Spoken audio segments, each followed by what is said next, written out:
Big boss ಅಲ್ಲಿರುವಂತ ಈಗ ಸದ್ಯಕ್ಕೆ ಬಿಗ್ ಬಾಸ್ ಅಲ್ಲಿರುವ 6 ಕಂಟೆಸ್ಟ್ಗಳ ಜೀವನ ದಾರಿ ಹೇಗಿತ್ತು, ಯಾವೆಲ್ಲ ಕಷ್ಟಗಳು ಎದುರಿಸಿಕೊಂಡು ಈ ಹಂತಕ್ಕೆ ಬಂದ್ರು ಅಂತೇಳಿ ಬಿಗ್ ಬಾಸ್ ಒಂದು ಚಟುವಟಿಕೆ ಕೊಟ್ಟಿದ್ದಾರೆ ಅವರಿಗೆ.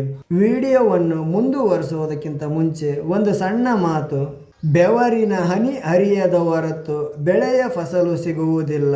ಹಾಗೆ ಕಷ್ಟದ ಹಾದಿ ತುಳಿಯದ ಹೊರತು ಯಶಸ್ಸಿನ ಶಿಖರ ಏರಲಾಗದು.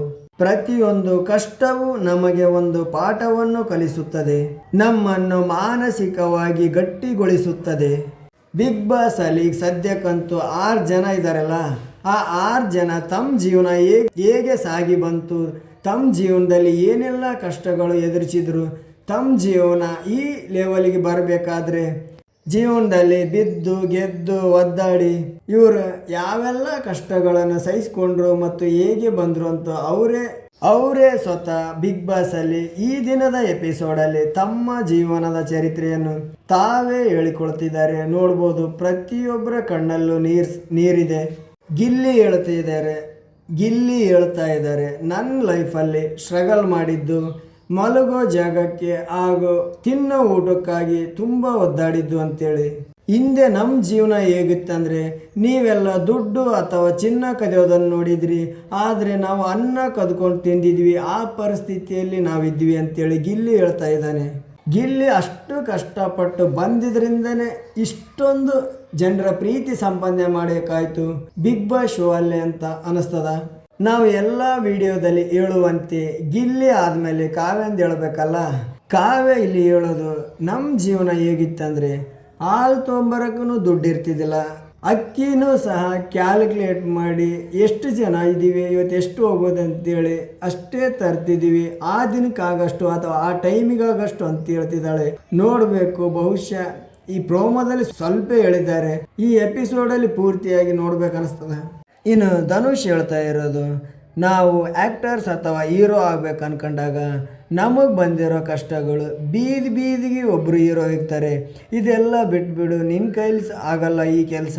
ಇನ್ನು ಅಶ್ವಿನಿ ಅವರು ಹೇಳ್ತಾ ಇರೋದು, ಅಶ್ವಿನಿ ಹುಟ್ಟಿದ ಮೇಲೆ ಅಶ್ವಿನಿ ಅವ್ರ ತಂದೆ ಹೇಳ್ತಿದ್ರಂತೆ, ನನ್ನ ಮಗಳೇ ನನಗೆ ಗಾಡ್ ಗಿಫ್ಟ್ ಅಂತ ಹೇಳಿ.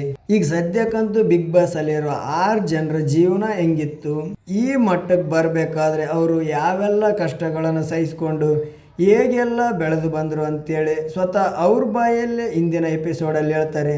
ನಿಮ್ಮ ಮೆಚ್ಚಿನ ಕಂಟೆಸ್ಟ್ಗಳ ಜೀವನ ಹೇಗಿತ್ತಂತ ನೀವೇ ಸ್ವತಃ ಈ ಎಪಿಸೋಡಲ್ಲಿ ಕೇಳ್ಬೋದು. ನೀವು ಸಹ ಏನಾದರೂ ಅವ್ರ ಜೀವನದಲ್ಲಿ ಆದ ಘಟನೆಗಳನ್ನು ನಿಮ್ಮ ಜೀವನದಲ್ಲಿ ತಿದ್ಕೊಳ್ಳೋದಾದರೆ ತಿದ್ದಿಕೊಳ್ಳಬಹುದು. ಇರಲಿ, ಕಷ್ಟ ಯಾರಿಗೆಲ್ಲ ಇರಲ್ಲ ಹೇಳಿ, ಪ್ರತಿಯೊಬ್ಬರ ಜೀವನದಲ್ಲಿ ಅವ್ರದ್ದೇ ಆದ ಒಂದಿಷ್ಟು ಕಷ್ಟಗಳಂತೂ ಇದ್ದೇ ಇರ್ತವೆ.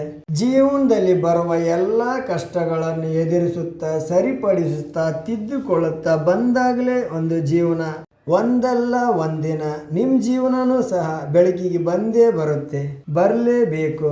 ನನಗೀಗ ಸದ್ಯಕ್ಕಿರುವ 6 ಜನರಲ್ಲಿ ನಾ ಸ್ವಲ್ಪ ನೋಡಬೇಕು, ತಿಳ್ಕೊಳ್ಬೇಕು ಅನ್ನೋದಾದರೆ ಗಿಲ್ಲಿ ಹಾಗೂ ಕಾವ್ಯ ಜೀವನ, ಇಬ್ಬರು ಜೀವನದಲ್ಲಿ ಏನೆಲ್ಲ ಆಯಿತು, ಹೇಗೆಲ್ಲ ಬೆಳೆದು ಬಂದರು, ಯಾವ ರೀತಿ ಕಷ್ಟಪಟ್ಟರು ಅಂತೇಳಿ ತಿಳ್ಕೊಳ್ಬೇಕು ಅಂತ ನನಗನ್ನಿಸ್ತದ. ನೋಡೋಣ ಎಪಿಸೋಡ್ನ.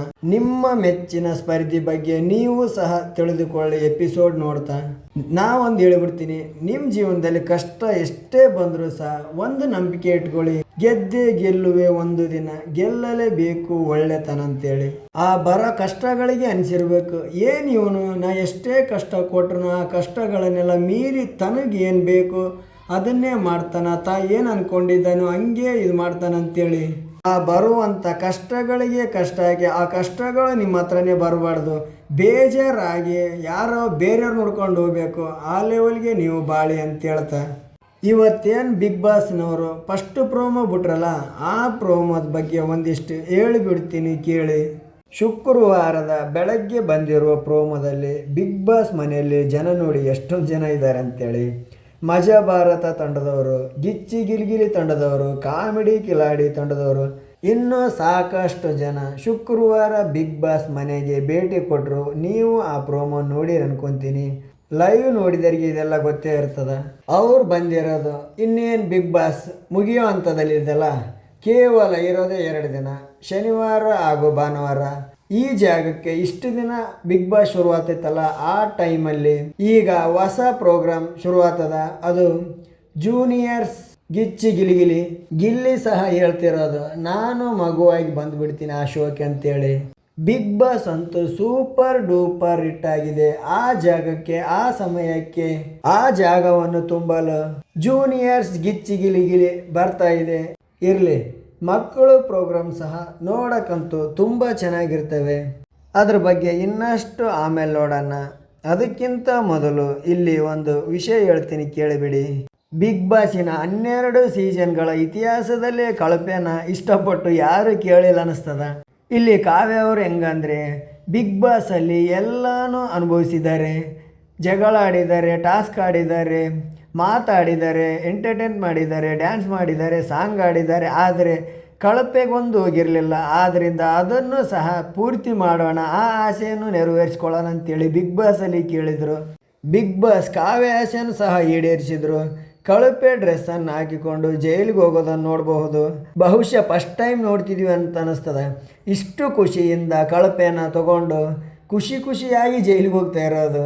ಯಾಕೆಂದರೆ ಕಳಪೆ ಅಂತ ವಿಚಾರ ಬಂದರೆ ಮನೆಯಲ್ಲಿ ಯುದ್ಧನೇ ನಡೀತಿತ್ತು ಯಾವಾಗಲೂ. ಒಂದು ಕಳಪೆನೇ ಸಹ ಇಷ್ಟು ಖುಷಿಯಿಂದ ಆ ಅನುಭವನೂ ನಮಗಾಗಲಿ, ಹೇಗಿರುತ್ತೆ ಆ ಎಕ್ಸ್ಪೀರಿಯೆನ್ಸ್ ನೋಡೋಣ ಅಂತ ಕಾವ್ಯ ಇಷ್ಟಪಟ್ಟು ಕೇಳಿ ತಮಗಿರೋ ಆಶೆಯನ್ನು ನೆರವೇರಿಸ್ಕೊಂಡ್ರು ಕಾವ್ಯ ಅವರು. ಈ ಕಳಪೆ ಹೆಂಗಂದ್ರೆ, ಈ ಡ್ರೆಸ್ ನೋಡಿದ್ರೇ ಭಯ ಆಗೋದು. ಈ ಕಪ್ಪು ಬೆಳುಪಿನ ಡ್ರೆಸ್ ನೋಡಿದ್ರೇ ಭಯ ಆಗೋದು. ಈಗ ಈ ಕಳಪೆ ಡ್ರೆಸ್ಸಿಗೊಂದು ಬೆಲೆ ಬಂತು ಅನ್ನಿಸ್ತದ. ಯಾಕಂದ್ರೆ ಈ ಕಳಪೆ ಡ್ರೆಸ್ಸನ್ನು ಪ್ರತಿ ವಾರ ಯಾರೋ ಒಬ್ಬರು ಕಳಪೆ ಆದವರು ಪ್ರತಿ ವಾರನೂ ಕಳಪೆ ಡ್ರೆಸ್ಸನ್ನು ಹಾಕ್ತಾನೇ ಇದ್ದರು. ಆದರೆ ಅವ್ರಿಗೆ ಯಾಕಂದರೆ ಇದು ಯಾಕೆ ಬಂತು, ಇದನ್ನು ಯಾರು ಕೊಟ್ಟರು ಅಂತೇಳಿ ಅವರು ಒಂದು ಸಲ ಸ್ವಲ್ಪ ಅವರು ಆ ಡ್ರೆಸ್ಸನ್ನು ಕೋಪದಿಂದನೋ ಅಥವಾ ಬೇಜಾರಿಂದನೋ ಏನೋ ಹಾಕ್ಬೇಕಲ್ಲ, ನಾವು ಮನೆ ರೂಲ್ಸ್ ಇದೆಯಲ್ಲ ಅಂತೇಳಿ ಹಾಕ್ತಿದ್ರು. ಆದರೆ ಇಲ್ಲಿ ಕಾವ್ಯ ಮಾತ್ರ ಆ ಕಳಪೆ ಡ್ರೆಸ್ಸನ್ನು ಹಾಕಿ ಕಳಪೆಗೆ ಹೋಗ್ಬೇಕು ಒಂದು ಸಲ ಅಂತೇಳಿ ಆಸೆ ಪಟ್ಟು ಖುಷಿಯಿಂದ ಆ ಫೀಲನ್ನು ಅನುಭವಿಸೋಕೆ ಹೋಗ್ತಾಳಲ್ಲ. ಯಾಕೆಂದರೆ ಎಲ್ಲರೂ ಆ ಕಳಪೆ ಡ್ರೆಸ್ ನೋಡಿದ್ರೇ ಅಂಜೋರು. ಆದರೆ ಕಾವ್ಯ ಮಾತ್ರ ಆ ಡ್ರೆಸ್ಸನ್ನು ಸಹ ಹಾಕಬೇಕಂತ ಹೇಳಿದಳಲ್ಲ. ಆದ್ದರಿಂದ ಆ ಡ್ರೆಸ್ಸಿಗೂ ಸಹ ಈಗ ಒಂದು ಬೆಲೆ ಬಂತು. ಆದರೂ ಕಳಪೆ ಡ್ರೆಸ್ಸಲ್ಲೂ ಸಹ ಕಾವ್ಯ ಅವರು ತುಂಬ ಚೆನ್ನಾಗೇ ಕಾಣಿಸ್ತಾರೆ. ಇರಲಿ, ಬಹುಶಃ ಇಷ್ಟೊಂದು ಜನ ಕಾಮಿಡಿಯನ್ಸ್ ಒಂದೇ ಕಡೆ ಸೇರಿದ್ದಾರೆ ಅಂದರೆ ಈ ಎಪಿಸೋಡ್ ಪೂರ್ತಿ ತುಂಬ ತಮಾಷೆಯಾಗಿ ಎಂಟರ್ಟೈನ್ಮೆಂಟ್ ಆಗಿರ್ತದಂತ ನನಗನ್ನಿಸ್ತದ. ಆಲ್ಮೋಸ್ಟ್ ಈಗ ಬಂದವರೆಲ್ಲರೂ ಕಾಮಿಡಿಯನ್ಸೇ. ಇರಲಿ, ಅವರಿಗೂ ಸಹ ಬಿಗ್ ಬಾಸ್ ಮನೆಯಿಂದ ಮಜಾ ಸಿಗಲಿ, ಅವರಿಂದ ನೋಡುವಂಥ ಪ್ರೇಕ್ಷಕರಿಗೂ ಸಹ ಖುಷಿ ಸಿಗಲಿ. ಯಾಕೆಂದರೆ ಬಿಗ್ ಬಾಸ್ ಅಲ್ಲಿ ಅವರು ಕೇವಲ ಸ್ವಲ್ಪ ಹೊತ್ತಿರುವುದು.